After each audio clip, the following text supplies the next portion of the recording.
Kollywood star hero Ajit Kumar ఇటీవల super hit తన ఖాతాలో వేసుకున్నారు. ఆయన నటించిన గుడ్ బ్యాడ్ అగ్లీ థియేటర్ వద్ద కలెక్షన్ల వర్షం కురిపించింది.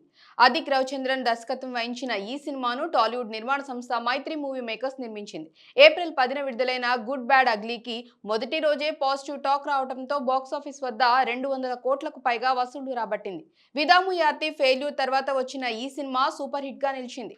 2 రోజుల క్రితమే అజిత్ తన భార్య శాలినితో కలిసి వివాహ వార్షికోత్సవం జరుపుకున్నారు. వీరిద్దరి బంధానికి దాదాపు 25 ఏళ్లు పూర్తి కావడంతో కేక్ కట్ చేసి సెలబ్రేట్ చేసుకున్నారు. తాజాగా ఈ జంట ఐపీఎల్ మ్యాచ్ లోనూ సందడి చేశారు. తన కుమారుడు అద్వైత్ తో కలిసి చెన్నైలోని చెపాక్ స్టేడియంలో ఐపీఎల్ మ్యాచ్ ను ఎంజాయ్ చేశారు. అభిమానులు తలా అని ముద్దుగా పిలుచుకునే అజిత్ మరో తలాగా పిలువబడే ఎంఎస్ ధోని ఆటను ఆస్వాదించేందుకు స్టేడియానికి వచ్చారని నెటిజన్స్ కామెంట్స్ చేస్తున్నారు.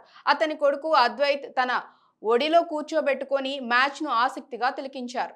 కాగా ఈ మ్యాచ్ లో మరో హీరో శివకార్తికేయన్ కూడా స్టేడియంలో కనిపించారు. అంతేకాకుండా ఈ మ్యాచ్ లో హీరోయిన్ శృతి హాసన్ సైతం సందడి చేసింది. దీనికి సంబంధించిన ఫోటోలు, వీడియోలు సోషల్ మీడియాలో వైరల్ గా మారాయి. ఈ మ్యాచ్ లో Sunrisers Hyderabad, Chennai Super Kings తలపడ్డాయి.